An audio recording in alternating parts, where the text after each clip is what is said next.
ang Catholic exorcism talaga, Father. Kaya, ito na.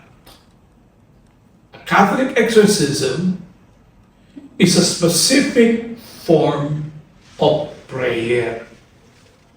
Siyang uri ng panalangin o dasal. And it is not a sacrament, but a sacramental. Oh, nosebleed yata, Father, yun. Nosebleed. Sacraments, para sa ating mga Katoliko, we have 7 sacraments.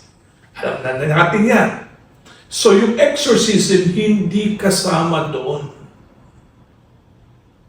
Ang exorcism ay itinatag ng simbahan na uri ng panalangin upang itaboy ang diablo.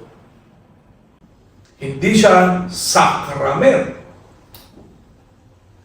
Dahil ang sakramento ay tinatag ni Kristo.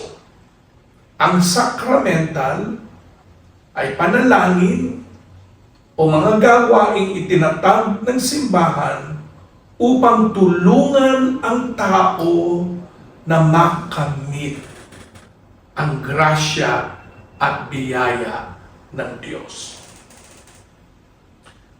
Ano ang kanyang aim? Expulsion of evil spirits. So, ano ang exorcism?